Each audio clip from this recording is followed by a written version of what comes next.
Good morning. This is the Palm Beach County Planning Commission for January 12th, 2024. Call the meeting to order.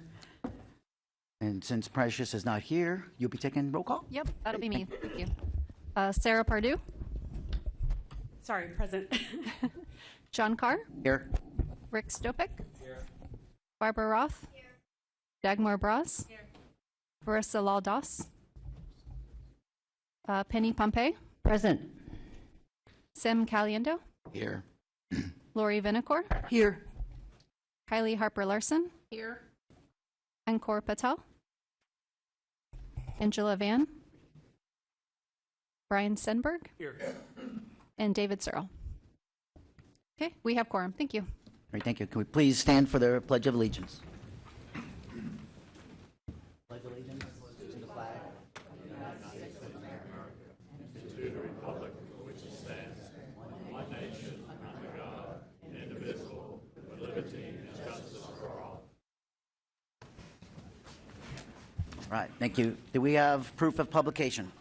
Good morning, and yes, we do. Great, thank you. All right, do we have any postponements on the agenda? There are no postponements today. Okay, thank you. Can I have a motion to approve the agenda? I'll second the motion. Great. All in favor? Aye. Anyone opposed? I believe that motion passes. Unanimous. All right, do we have consideration of minutes? Do we have a motion? I'll motion to approve the minutes of the November 3rd, 2023 meeting. What did We did No, we the did the agenda approval. Now we're doing minutes. Now we're doing the minutes. Listen, don't confuse me already. I just got notification I was doing this 24 hours ago. Second on that. All right, so we have a motion and a second on the minutes. All in favor? Aye. All right, no one opposed. All right, do we have any cards on? I didn't have any cards submitted for items not on the agenda. Is that correct? Correct. All right. And then I have no comments. No comments from the chair other than just bear with me because I just did get notification of this. Public hearing, we're going to go to first item on the agenda, which is 3A1. And we'll be hearing from the applicant first.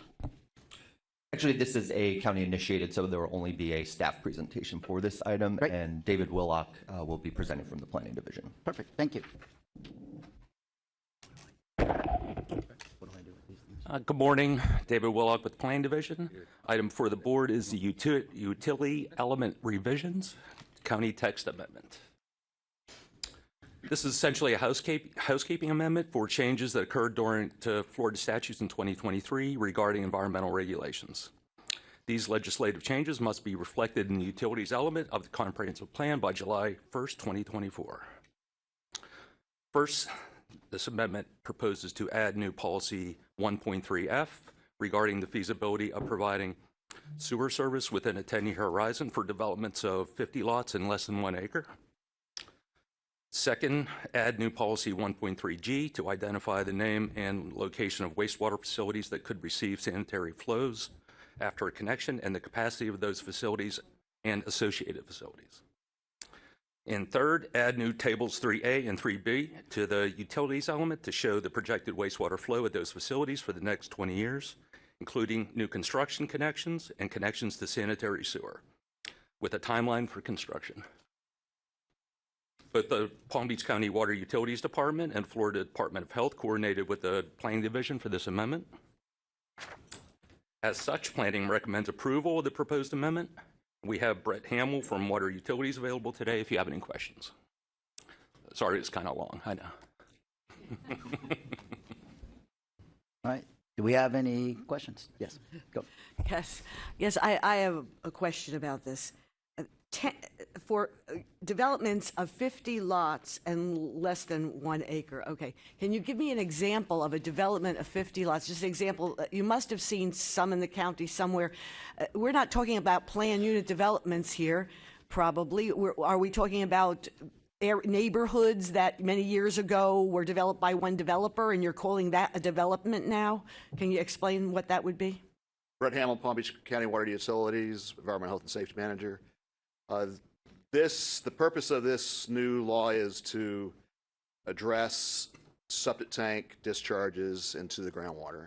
So the legislator defined 50 lots, any development more than 50 lots could not have a septic tank without advanced treatment.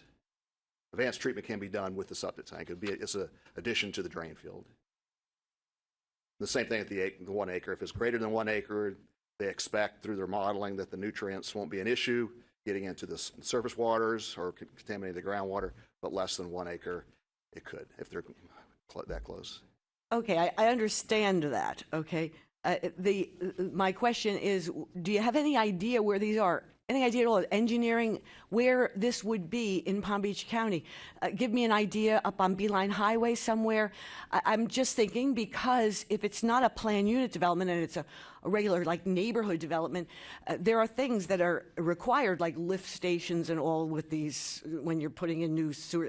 I've had 15 septic systems in my lifetime that I've dealt with, and I know this is a big thing, but I was just wondering where are these 1 acre lots? And what if something is 1.5? How do you determine it if there's a neighborhood of 50 homes or something, and one's got 1 acre, one's got 1.2 acres? They're not exact. So this is going to be like a big study that you're going to do? Is that what this is? Luckily with GIS nowadays, it's easy to break those out. As far as the infrastructure, the lift stations, how many you need, most utilities, I know Palm Beach County Water Utilities has requirements for if you're going to build a development that increases the flow dramatically through a certain system, that the developer has to put in the lift station. Okay, I understand there's no timeline for this. So do you know of anything in this legislative session, 2024, that they're going back to fix any of this or adjust any of these or add anything to this? Is there any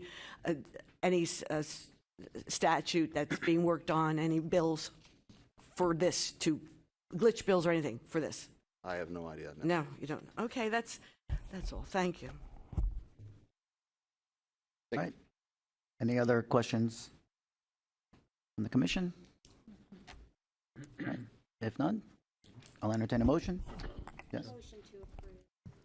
I'll second the motion. No public comments on this one? No. Nope. All right.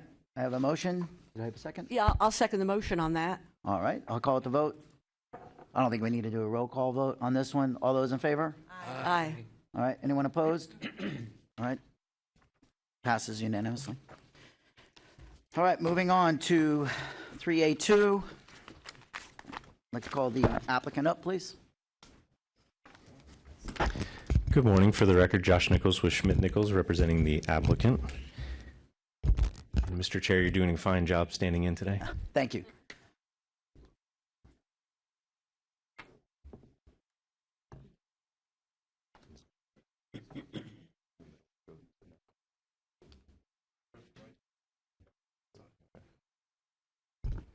So again, good morning. So this is a Spring Haven MUPD, and we are asking for a large-scale land use plan amendment. So before I start, though, I wanted to make sure, typically when we have a sea of red in the crowd, it's not a good thing, but these folks are all from the Elks in support of the project, so just wanted to get that out there. So, yes, so thank you, everyone, for showing up today. But wanted to get that out there first and foremost. So again, our formal request is for a large-scale land use plan amendment. The total site is 11.2 acres, and we are going from institutional with an underlying 5 units an acre to institutional with 8 units an acre. So a minor increase there in order to fit both of the uses, and we'll kind of talk about that. So we do have companion applications in the zoning process right now. So we do have the rezoning. We have TDRs and workforce density bonus, as well as a type 1 waiver for parking. And then we do have a development order abandonment for an old approval that just kind of cleaning the record. So if everyone knows, they've probably driven by. So again, this is at just east of Belvedere and Jog. So everyone probably has seen the large industrial development there from Duke at the northwest corner. And so this is just east of that. You've probably seen the baseball diamond and the Elks Lodge facility that currently operates there. So Just a little bit of background, because I know we do have a couple speakers from the Elks that would like to talk about what they do, and so I won't get into all that. But this building was built in 1975, and really kind of looks like it's from 1975. It's in need of repair. They're a nonprofit organization, and so a lot of their funds come from the members and things, and so they're really in need of an injection, a little shot to keep that going.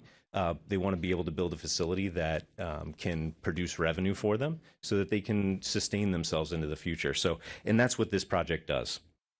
So again, to our north, there's a multifamily residential project just to the north. To our immediate west is a townhouse project that was built in the last couple of years. 68 homes there. To our immediate south is Independence HOA, and they have about 400 and plus or minus units in there, single family in zero lot line. And then we have the new place of worship that you've probably seen at the hard corner of Belvedere. That's a 760 seat church there. And we also have single family to our immediate east, and we've spoken with all of those neighbors as well. We'll talk about that. So this is just a quick look at the land use map that's current. So we're institutional with 5 units an acre. And then switching, I know you didn't see much of a change there, but it switches to 8. Still, it's the same underlying, just changes to the 8, and institutional remains. Everything around us is MR5, and to the north we do have the HR8 as well. So again, this is going to be an MUPD, and the MUPD, kind of the beauty of the changes to the MUPD in the last 7 to 8 years is that they've allowed residential and commercial to exist on the same property. And in doing so, this would allow overall 0.45 FAR, which is about 200,000 square feet. So we're proposing 0.03 on the FAR side for the institutional use of the Elks, and that's about 13,000 square feet. On the other side, we have 195 multifamily units, and the breakdown of that is we have 49 workforce units that will be in here, and 34 TDRs were purchased as part of this process as well. And we've voluntarily accepted the condition for 25% of the total number of units to be workforce. So that's 49 units. These are just some of the, how are we compliant with the comprehensive plan? So I won't go into all the details on these, but again, one of the objectives is to provide affordable housing. One of them is to provide that affordable housing near employment opportunities. So again, we've got, if you know where Arrigo Dodge is on Okeechobee there, and there's a huge center there. We have the Duke project with Amazon and several other businesses there. So there's a lot of employment opportunities right here. Also, we want to put this density where infrastructure is, right? We've got the roads, we've got the water, sewer. This is where density belongs. So I won't go through the other ones, but basically you're required to use TDRs as your first method of increasing the density, so we've done so. And just some of the public outreach, because I know this was big from the start on this one. So our first kind of effort in that was in August of this past year, where we received 4 letters from the adjacent property owners in Catalina. That's to our west. Then in September, which to present, I guess, we've been continuously speaking with Independence HOA. They're the largest abutter to us with the most constituents. And so we've been working with their property manager. And then in October, we also had an in-person meeting at the Elks. And we had about 25 or so people there, several of their board members, and walked away with 12 letters that day of support from the HOA. We've gotten some more here and there after. And then obviously everyone was noticed through the planning process. But we've had a really good discussion with them when we talk about compatibility, because I know that was big, and that was something that we were concerned about when we first started the project, is because we know we have some single family to our east. So what we've done is we've increased that buffer to 20 feet along with a 6-foot wall. So that would be a concrete wall that goes around the east boundary as well as the south boundary adjacent to the single family. And they were very excited about that. And looking forward to the project. We also increased the canopy tree heights. So at installation, those would be 14 versus the 12. So a little bit of head start there. And again, they were happy to see that we were going above and beyond. So this is the layout. I know we're not here to talk about the site plan, but I just wanted you to know what it looks like with all these requests, what it comes out to. So you have the 2 buildings in Salmon there are the multifamily with a parking structure in between. We've got the dry detention you can see in the blue, and the Elks is on the west side. The Elks is generally in that same location, so it'll be rebuilt in that location. And again, to provide the parking that they need, outdoor recreational space that they need, and to really allow them to thrive as they move forward. So, again, I won't go through all these, but this is the county's assessment, which is also in the write-up. And with that, be happy to answer any other questions, and love to leave a couple minutes if there's any response to questions from the board. Appreciate it.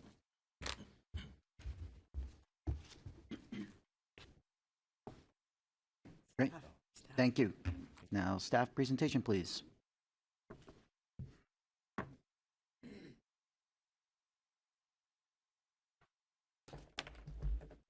Good morning. Ines Stefichuk, Planning Division.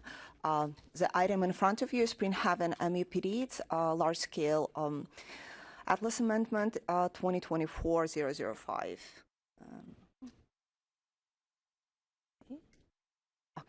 Perfect. The Springhaven MUPD amendment is total of 11.22 acres. The site is located on the south side of Belvedere Road, east of Joke Road.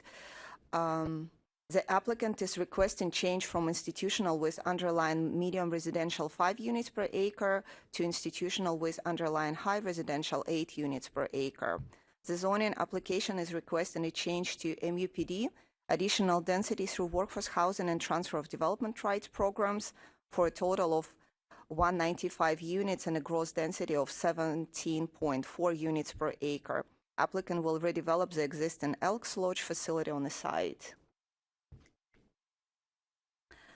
This slide shows the subject site with surrounding land uses. The site is proposed an institutional with underlying 8 units per acre with a surrounding area consisting of single-family developments to the north across Belvedere Road, to the east, south, and west with MR5 land use designation, as well as multifamily to the northeast across the Belvedere Road with a HR8. The staff assessment. The proposed overall density is consistent with the comprehensive plan. The site is located within urban-suburban tier along a major arterial roadway. It is in close proximity to employment centers and surrounded by medium and high densities. Proposed multifamily development is compatible with adjacent single-family zero-lot line and townhomes. Staff is recommending an applicant is in agreement with the condition of approval for increased buffers, landscaping, and a 6-foot high wall along eastern and southern boundaries. Applicant will purchase all available TDRs as required by policy 2.4b. Staff recommendation. Staff is recommending approval with condition to limit development at 195 maximum units, to have 25 units of units built as workforce housing units on site, to purchase all available TDRs, and to require zoning application to have increased buffers and landscaping along eastern and southern boundaries, and a concurrent adoption and zoning hearing. The motion is to approve with staff conditions. All right. Thank you. Okay, I'm going to go to public comments. So for when I call your name, the first name, I'll go to podium 1. Second name, I'll go to podium 2. We'll keep that going. So the first name I have is Sean McGuire. And the second name is, I'm going to try to say this, Ermin Kane. And then when you come up, before you speak, if you could please speak your name, please give your address, and I just lost my place here, your address of where you live, please. And you have 3 minutes, thank you. And we'll start with Sean, please. My name is Sean McGuire. I live at 7748 Guida Drive, West Palm Beach. I am the past state president of Florida Elks. I'm the district leader of the Southeast District, which includes West Palm Beach, and I am a proud member of the West Palm Beach Lodge. I would like to thank you for your time this morning. We realize how valuable your time is, and As indicated by the number of lodge members here today, we sincerely hope you recognize how important this project is to our lodge and members. The Elks were formed in 1868 and have been considered a valuable part of our local communities ever since. Our organization currently has approximately 2,000 lodges throughout the United States with a membership of over 850,000 members. In Florida, we have just over 90 lodges with a membership approaching 55,000 members. Membership is in most, if not all, fraternal organizations the lifeblood of the organization. We try very hard to grow our membership every year. For 2 years in a row, our national order has experienced a membership growth. This year, ending in March, we again are on target for another year of membership growth. Since 2017, the West Palm Beach Lodge has experienced a membership growth over the previous year annually, except the dreaded COVID year when we were closed for months. At that time, our membership dropped from 655 members to 629 members, a drop of 26, but came back the following year with a gain of 49 members, and it continues to grow today. As you will hear from additional speakers after me, since 1918, when the West Palm Beach Lodge was formed, we pride ourselves in the support given by our lodge to the national, state, and local charities. Natural attrition of our members throughout death, relocation, and other numerous reasons diminishes our numbers at times. But in order to continue our great work, we have to be able to entice new members to join our lodge. I feel our board of directors, with the guidance of our lodge advisor and support of our lodge members, have developed a great plan to build a facility that will entice new members to join and give us the opportunity to continue to support our children, veterans and military, and first responders, and those locally who may need our assistance for years to come. Once again, I sincerely hope that you will see fit to support us in this building project. Thank you once again for your time. Thank you. Armenia. Good morning. My name is Arminia Kane. I live at 269 Beaver Dam Court in Royal Palm Beach, Florida. I have the honor to be able to share with you some of the things that we do for the community. The Elks are all about youth and veterans. I am one of the trustees for the West Palm Beach Elks Lodge, and I'm also the district vice president. Some of the things that we do for the youth at a national, state, and local level, we give out scholarships. Our lodge wins one national scholarship each year, and last year we were able to win 2. We gave a $20,000 state scholarship 2 years ago to a local student. We give 5 $1,500 scholarships out of our lodge every year. We implement programs in the elementaries and middle schools. We support 5 elementary schools. They are Hope Centennial, they are Winbrook, I'm sorry, and I have my paper down here, Liberty Park, Benoist Farms, and Green Acres. We support them every year with school supplies. We host a breakfast for Santa where we reach out to the school, to their families that are in low income, bring them into our lodge, have breakfast with Santa as a family. This year we had 85 students with their families. Each went away with 2 gifts to open up Christmas morning, and all got to sit on Santa's lap. We give school supplies to each one of those schools every year. They can count on us. We reach out to them, ask them what they need, and we supply that for them. If they have other needs and they reach out to us, we meet those needs for them. We, at a state and local and national level, we have a hoop shoot competition. We have a soccer shoot competition. We do a drug awareness essay and poster contest. We have an Americanism essay contest, which we've had winners out of our lodge. We're excited about those. At a state level, we own a summer camp. Each lodge gives away 10 free sponsorships so those kids to go to that camp. The camp is only $240 a week for those who can afford to pay for that. If they reach out to us and they can't, we'll support them and we'll pay that for them. We also have a therapy program.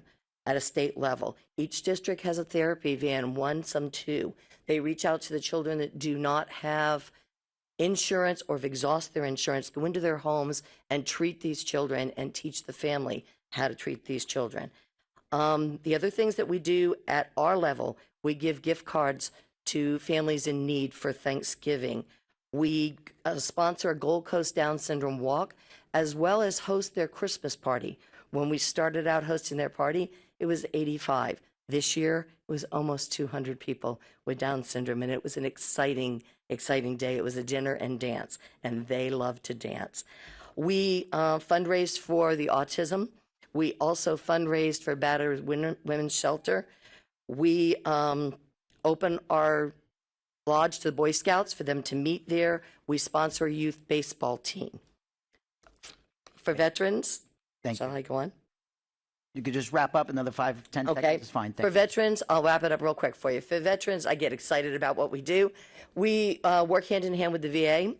We give out canteen booklets for 100 veterans that live there.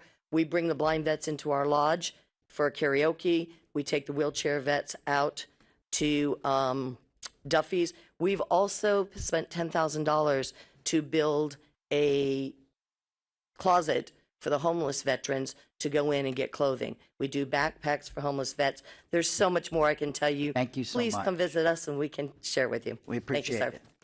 All right. Thank you. Next up to the podium, we have Jeff Fisher and Edward Money Jr. to podium 2. I think Jeff's already up there. And please don't forget to state your name and address. And Jeff, you now have 1 minute. No, I'm just kidding. My name is Jeff Fisher. I reside at 1041 Pineway Drive in Haverhill, West Palm Beach. I am currently the chairman of the board here with the West Palm Beach Elks Lodge 1352. I also am a manager with Palm Beach County Parks and Recreation in the golf division. I just want to say that I can't really expound much on what our district advisor, past state president Sean McGuire, has said, or what Minya Kane has said, who is our current VP. I will just say this, that this process has been a 5-year process of trying to get the proper developer to come in and work this land and help us get this new lodge built. Our lodge is in much needed repair. As you've heard from Minya Kane, we do a lot for charities, for our veterans, and I don't think you'll find a more exemplary organization than the Elks. I'm an almost 30-year member. I think I'm in my 31st year now. I've been part of 4 different lodges across this country, and what we're trying to do here and what the builder is trying to do is something that is sorely needed. I can go into different things that we've done in regards to our vets, our children, but I think you get the idea of what we're all about. I certainly appreciate your time today, and I hope that you look with favor on what we're trying to get achieved. Thank you. Great. Thank you. Yes, sir. Good morning. My name's Ed Morey, Jr. I'm from 199 Canterbury Ave, down the street in Century Village. I've been an Elk member for 12 years. We moved here 13 years ago, and I've been an Elk member for 12 years. Why we're wearing the red shirts, I'll let you know. This represents our support for our military abroad and at home and our veterans. It's called Red Shirt Friday. We wear them all the time. Veterans are important to our organization, as is the youth of this place. We started in 1918 downtown. We purchased the property at 900 62nd Street in 1961. It took us 10 years later to move in, and we've been there 52 years. We went through hurricanes, all kinds of Florida weather that you know, and we've used glue, Band-Aids, tape, and everything to keep our building around. You've heard all the support we do. I won't go into that. I'll tell you why we need the building. We finally had a chance. We met Marcus Corporation. We have all this land. We don't use half of it. You'll see the baseball field. We're giving that up, but we're supporting that team. We're going to get them in a little place later on. The biggest part of it is we need a new building. 52 years has been a long time. But Catalina Townhouses sent you a letter, said that we were in financial difficulties. we're not in financial difficulties. Every 2 weeks, our secretary and treasurer read our reports.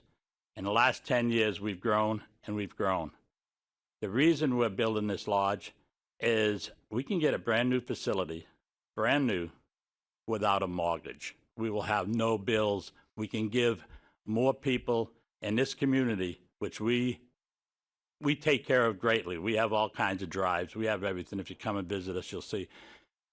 But the biggest thing is, if we were in financial difficulty, we wouldn't even went to them because we couldn't afford to keep the building.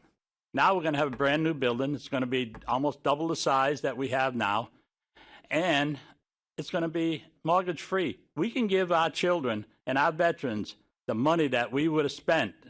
It's over $4 million, and we don't have a $4 million person that would come out. We're a blue-collar lodge. All our money is donated by the members that you see here, and that's how we get things done. And I want to thank you for listening to us. Please help us. We're going to have a brand-new building, and like I said, all the schools and all the vets will benefit from your decision. Thank you very much. Thank you. Okay, I'll start with our Planning Commission questions to our applicant and staff, and I'll start down there with Dagmar. Any questions? I did not see the site plan before it was presented by staff. I was a little concerned about the fact that there was a single row of parking around the apartments. And I think that, first of all, we're only supposed to do questions. I'll do my comments later. Anyway, and I was very concerned about that single row around the perimeter of the apartments. But that 3-car parking garage will address the parking issues regarding that complex. It is listed on the staff report as 17 units per acre, but it's actually 27.84 units to the acre. I just want to make sure everybody knows that because we're scrunching the property development from the Elks Lodge. I just want to confirm that and make sure everyone knows that. Thank you. Sam? Just a quick question. Is there elevations of these buildings that we could see? I know it's not our thing, but There are elevations that we had to submit as part of the TDR and workforce bonus program package. We don't have them in this. It's not on the screen. It's not in this package, yes, because we really.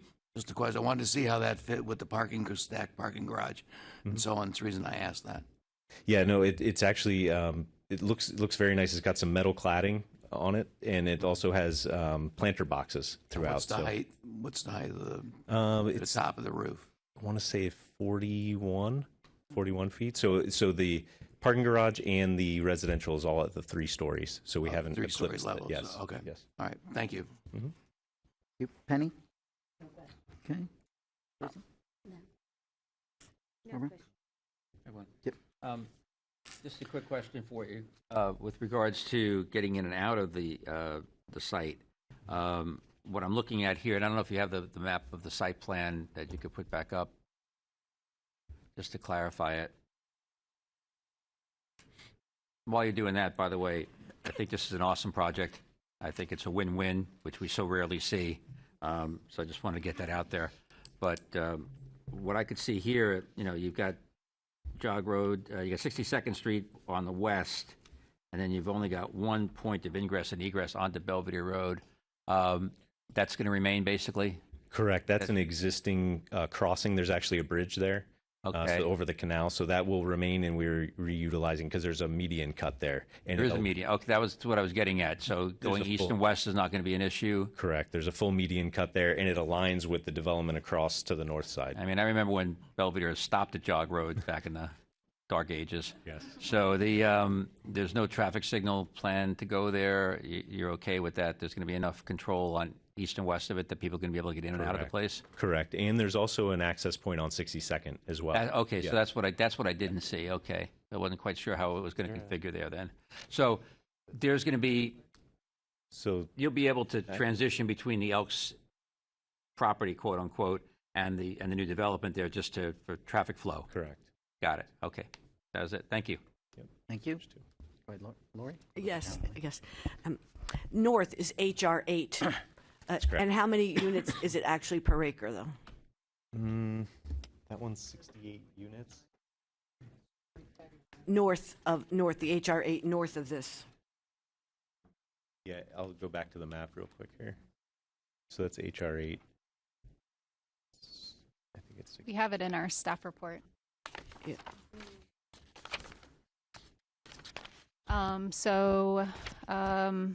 The HR 8 is 60 units at a 7.7 units per acre overall density. It's 7.7 units. Correct. Per acre on the HR 8 north of it. Yes. And so I don't see where it's a real transition here, because this is 27 units per acre. Can you tell me why the Elks Lodge, if it's a lodge, why do they need 4 acres? So that's part of what, so again, there's different levels through the Elks, and they have a Grand Lodge that they have to report to that's out of state, and they were requiring them to maintain 4 acres. Wow. So that was for parking, for open space and rec, and as well as to support their facility. So that was something that was the Grand Lodge request. But again, that I know you're saying that it's clustered to where it's up to the 27, but you do have to look at it as one overall project. That would be like saying this project to the south, if you remove this lake, would double their density too. So you got to look at the whole project as 11.2 acres is what the density is based on. And staff is okay with that, with the conditions and the traffic studies That is correct. comply. Okay. That's correct. All right. Kylie? Brian? Yeah, I'm going to refer to Mr. Perez's letter from Catalina HOA, and he had talked about parking on 62nd. And my question actually has to do with the site and whether there's an expectation that folks who live in the proposed apartment complex would park on the Elks parking lot. Yeah, I thought that was interesting, his comments, because it seemed like he was trying to get around a way to fix his parking issue by putting it on us that we had a parking issue. But again, we have, let me go back to, so if you look, we've got this parking structure. We've also got the surface parking. We have plenty of parking to satisfy the multifamily. The Elks Club side is about 50 spaces overparked because they do have events and things, right? So we want to make sure that they have enough parking. So I can't envision a scenario where someone from the apartment would want to park out here when there's plenty of parking on site. I don't see that. I see this as he was hoping that he's got a parking problem, so let's see if they'll build some parking on street on 62nd. I just don't see, we would not need that additional parking. We have plenty on our site. One more question. He mentioned also the extension of sidewalks along 62nd to Belvedere. I see the county has future plans for a sidewalk running parallel to Belvedere on the south side, and I would assume that the county would be working within itself and with the Lake Worth Drainage District to work that detail out. Is that correct? That's correct. There's actually a better picture. We don't have to go to it, but on staff's presentation, there's a close-up aerial view. The guardrails for the canal come right up to the edge of curb and right up to the pavement. So there would have to be some work with Lake Worth Drainage District to make that happen. We're happy to make that connection if it was available. Actually, the county would require us to do it. So it's going to take some coordination there with Lake Worth, but we're happy to do that if feasible. And the county has avenues for citizens to get in touch to make recommendations that would better connect people to transit and to sidewalks and other ways to get around. Would you agree with that? I would agree, and unfortunately, there's no transit route that comes past this site on Belvedere. It stops at just the intersection just to the east. So, but otherwise, we would have a stop in front of the. Well, there's also transit to the west at Jog Road. Yeah. So there's actually two bus lines that are within less than half a mile from this project. Correct. They just don't come right past. That's correct. Yes, but yes. yeah, but they're a reasonably short walk. That's correct. Or bike ride. That's correct. Yes. Yes, but you can kind of see on here, but Directly on the back of curb is guardrail, so that would have to be relocated if possible. But otherwise, if the county is okay with it too, we have the sidewalk's going to come up here, and then it kind of just juts out to the right of way. But it could come across the front of the property, connect in here, and then to Belvedere as well. So that's a possibility. We're open to that if Lake Worth is. Thank you. Thank you. Thank you. Sarah? Yes, I think this is an incredible project. You have my full support. I did just have a personal question, which is, do you all have somewhere when this is being built to keep doing the incredible work that you're doing somewhere else during the process? So it's a good question, and we've actually designed it to keep the existing building intact until the new building's built, and then that one can be demoed. Yeah, That's so wonderful. it's located the new building will be approximately right in here. So they're within about 10 feet of the existing, so that way they can keep their operations going. Wonderful. Yep. Great. Thank you. All right. Now some comments. First of all, I want to say God bless all of you for giving your time for volunteering to a really great organization. I'm a very active member at the American German Club, which is also run by volunteers, and it is not the easiest thing to do. But I commend you for your actions. I don't usually support high intensity at 27.85 units to the acre. But the thing is, this makes sense. There's an industrial park right down the street. I hope the sidewalk issue, will be resolved so that they can, ride their bike or walk to employment. But this is what the county's goal is, to have the workforce housing in an area where there is economic opportunities. And I really think it's a great idea, and I think it's a win-win for everyone. Thank you. Thank you. Sam? No, I just want to quickly say they have my support. This is a great organization. They do a lot for a lot of people. And I think the county is in a great position of more projects like this. That's it. Penny? All right. Carissa? A terrific organization. You have my full support on this. My experience with the Elks goes back a whole lot of years when I was active in organizations in New Jersey.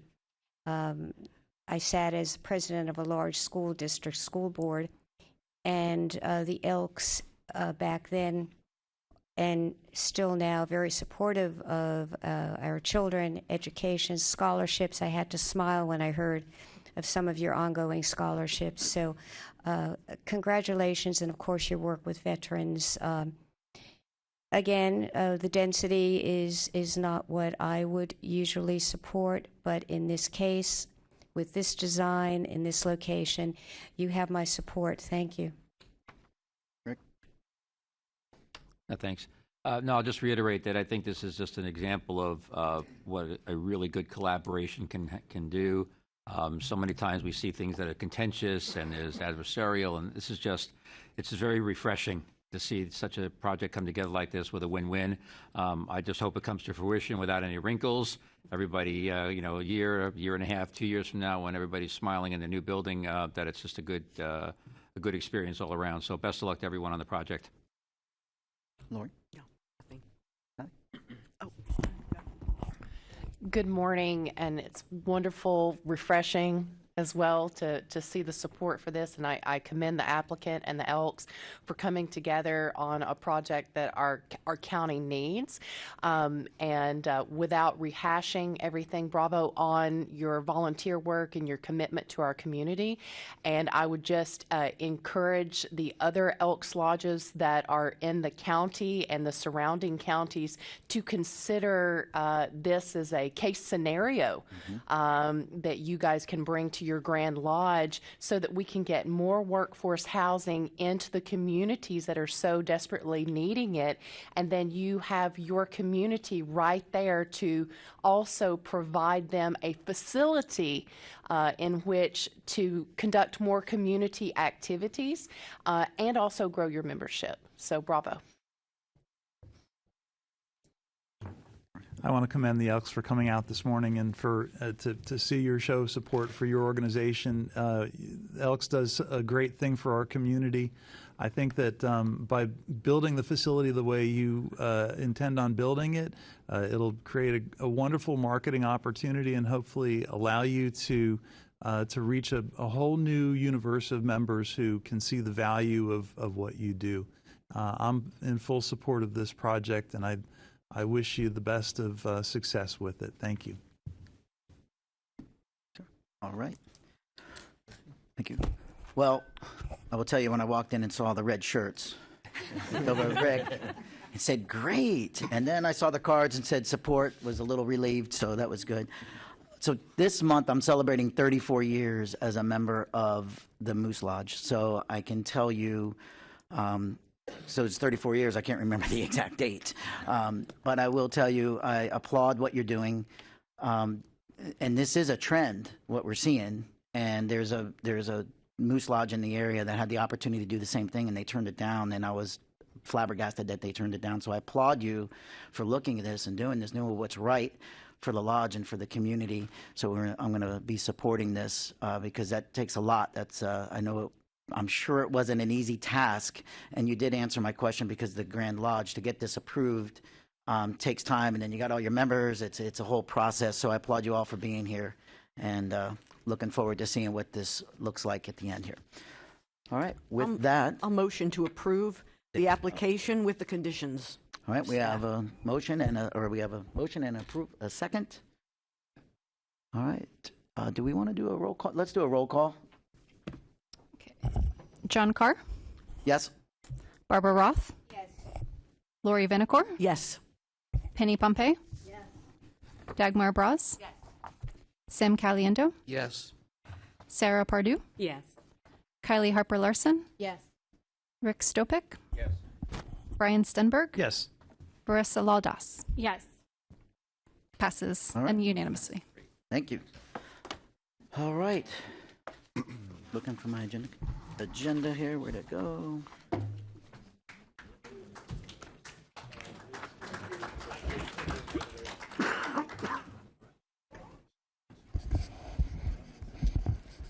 There it is.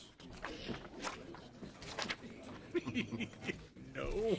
What's that? That is, right? All right. So no, we have 4A1. Do we want to cover that now? Is that what's next? All right.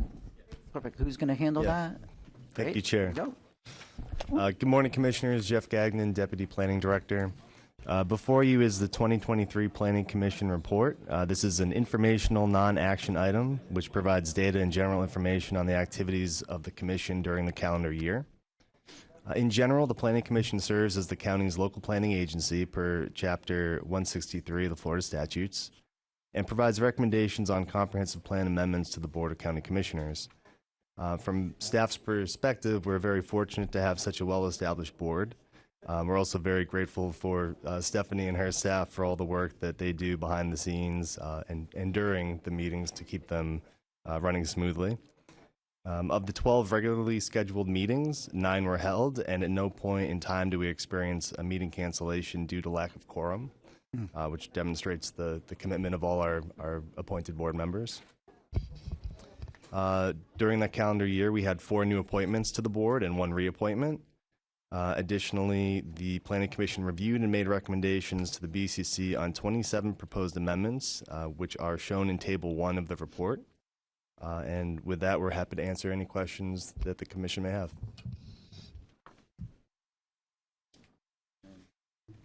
Any questions from the Commission? Yes, Dagmar? I read through all of it. Bedner Farms was before us, and it was voted down, but it says it's in the process. Can you give me an update on that? Right. So that was postponed. It was supposed to be heard at the November 1st BCC transmittal hearing. The applicant postponed it to January 31st BCC.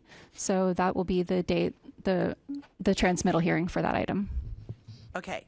So they didn't give up. They just postponed. Correct. And they're on the 31st. Yes. But again, okay.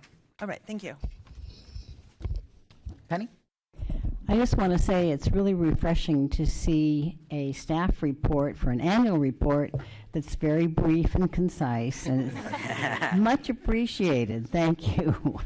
And the problem is that it seems to me, we were a lot busier than the report shows. So I appreciate the index in the back that shows all the things we did consider. But anyway, thanks for the brevity. Great, thank you. Sam, did you have any comments? Priscilla? Barbara? I love that index in the back. Okay, I am a wonk. I was so excited to see everything laid out that way. I think one of the questions I get most is how do our votes, our decisions compare with what finally happens in the county? And sometimes I'll get it on a very specific item. I go back, I check. This just makes it easy. I love it. Thank you. Yeah, we look forward to, the in process.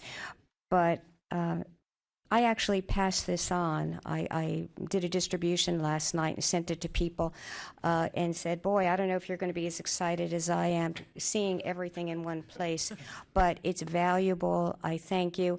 But then somebody responded to me, oh, yeah, something good to look through on a rainy afternoon. And I'm thinking, I'm jumping up and down thinking it's great, sunshine and everything. So, but congratulations. Yeah. No, good. Thank you so much. Great. Lori? Oh, yeah, I'm glad to see the chart return after about, 5 years? About? We used to have this chart about 5 or 7 years ago, and it's very good. So please keep that up. And it's nice to see that you consider that the Planning Commission should be continued. Kelly? Brian? What else are we going to do on Fridays? Nothing. All right, so the only comments actually nothing on that. Anything else on the report? Nope. All right. Any commission members, any comments from our commission? The only comment I had was go ahead, Brian. I just want to say thank you to staff for everything you do, for the reports that you're putting together, and for the work that you process and the clarity that you bring to the table. Thank you. Great, thank you. I just wanted to say I was notified on Tuesday of this, but I was in Tallahassee for Palm Beach County Legislative Days. I want to give hats off to Virginia, her staff, Ed Chase, Todd.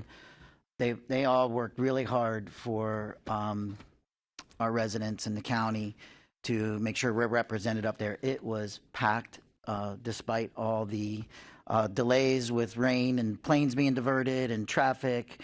Palm Beach County was really represented well up there, and I can't say enough for how well they did to make sure that we got in front of legislators. I was there representing the Palm Beach North Chamber of Commerce as a past chair and a board member, and they really made sure that we were able to get our legislative issues and agenda items out there as well. So I just wanted to comment on that. But they did notify me on Tuesday. I just didn't get a chance to read anything until I was on the airplane last night and got in at 8 o'clock. So thank you for that. And thank you for giving me the opportunity to be here today. Anything else from our commission members? Yes. I apologize for not raising my hand earlier. I would be remiss if I did not mention the passing of a very influential community member in the Glades, Mrs. Dolly Hand, owner of Hand Farms and philanthropist. Was named following she actually developed our Cultural Arts Center in Belle Glade. And she will be laid to rest today. And she was very, very involved with the Women's Club, and actually spent time mentoring me and encouraged me to join this commission. And I thought it would be nice to just mention her name and her wonderful memory. Awesome. All right. Planning Zoning. Executive Director, any comments? Yes, actually, I wanted to introduce everyone to Cindy Hoskin. She is the new Deputy Director for Planning, Zoning, and Building. We're very excited to have her. As you see, we are very busy, and Cindy comes to us from Miami-Dade County, where she was with a similar department. She's dealt with a lot of similar issues that we are dealing with here in Palm Beach County, so we're very excited to have her. Welcome. Assistant County Attorney. No comments. Happy New Year. All right. Happy New Year. Planning Director. Yeah, I do have a few today. So first, Happy New Year, and hope everyone had a great holiday season as all the build up, and then it feels like it goes like that. So also wanted to mention that we will most likely be canceling the February Planning Commission hearing. I did mention that we were planning a workshop with the Planning Commission most likely at that meeting, so then we'll have that at the March meeting. We will confirm later in the month once we're 100% sure, but most likely the February Planning Commission will be canceled. And then lastly, a personnel update. So I'm not saying goodbye because I'm not leaving, but I have made a decision to transition into a different role, still with planning, zoning, and building, but will be in the administrative division of the department. So again, I'll still be involved, I'll still be around, but there will be someone else at this table for a future planning commission hearing. So I just wanted to give you all that update. I have a question. What's your title going to be? What's your title? It's So- in the administrative portion of the. Yeah, so it's still being, formally. Not allowed to tell us yet. It's going to have a lot of intergovernmental role aspect, a lot of research analysis, a little bit more behind the scenes type of position. So supporting a lot of working with not just across the divisions of planning, zoning, and building, but also with the other departments, ensuring delivery on board directives, that type of. So you're not going to be considered a county administrator? No. No. In the administrative. Right, exactly. There's 6 divisions of planning, zoning, and building, one of which is administration. So yes, no, I'm not moving up to county administration or anything like that. Thank you. Great. Anything else? And I may have left this out, but by the way, we were also represented by all of our commissioners, and they did a great job up there as well in Tallahassee. I think I left that out, and I wanted to make sure I pointed that out, that not only staff was there, but all our commissioners were there and did a great job representing us up there as well. May I just? Yes. Just to Kevin, thank you for being at that chair and guiding us through some very interesting and heated issues over the last year or so, and all the best. All right. Wishing you the best. All right. If nothing else, meeting adjourned. Thank you. Adjourned. Good job. Good job, guys. Good job.